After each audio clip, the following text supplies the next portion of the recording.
എമ്പുരാൻ തുടരും എന്നീ block buster ചിത്രങ്ങൾക്ക് പിന്നാലെ റീ റിലീസിലും വൻ തരംഗം തീർക്കുകയാണ് ലാലേട്ടൻ.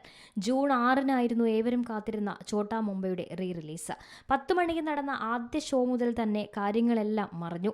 തല എന്ന് കൂട്ടുകാർ വിളിക്കുന്ന വാസ്കോഡഗാമയായി മോഹൻലാൽ ബിഗ് സ്ക്രീനിൽ ഒന്നുകൂടി നിറഞ്ഞാടിയപ്പോൾ ആരാധകരുടെ ആവേശത്തിന് അതിരില്ലായിരുന്നു.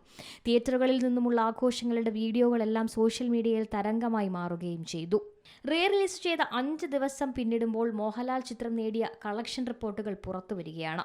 3 ദിവസം വരെ 1.90 കോടിയായിരുന്നു ഛോട്ടാ മുംബൈ നേടിയത് എന്നായിരുന്നു റിപ്പോർട്ട്. എന്നാൽ 5-ാം ദിവസത്തിലേക്ക് കടക്കുമ്പോൾ ഇത് 2.60 കോടിയായി എന്നാണ് റിപ്പോർട്ടുകൾ. 2.40 കോടി അടുപ്പിച്ചാണ് കേരളത്തിൽ നിന്നും മാത്രം ചിത്രം നേടിയത് എന്ന റിപ്പോർട്ടുകളുണ്ട്.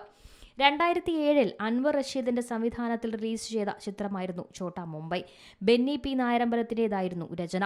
ഭാവന നായികയായി എത്തിയ ചിത്രത്തിൽ സിദ്ദിഖ്, ജഗദീഷ് ശ്രീകുമാർ, ഇന്ദ്രജിത്ത് സുകുമാരൻ, മണിക്കുട്ടൻ, ബിജുക്കുട്ടൻ, സായികുമാർ, രാജൻ ബി ദേവ്, വിനായകൻ, മണിയമ്പിള്ള രാജു, മല്ലിക സുകുമാരൻ, കലാഭവൻ മണി തുടങ്ങി ഒട്ടേറെ താരങ്ങൾ അണിനിരന്നിരുന്നു. Entertainment desk, Zee Malayalam news. ഏറ്റവും പുതിയ വാർത്തകളും വിശേഷങ്ങളും വിരൽത്തുമ്പിലറിയാൻ സി മലയാളം ന്യൂസ് എല്ലാ ഡിജിറ്റൽ പ്ലാറ്റ്ഫോമുകളിലും ലഭ്യം.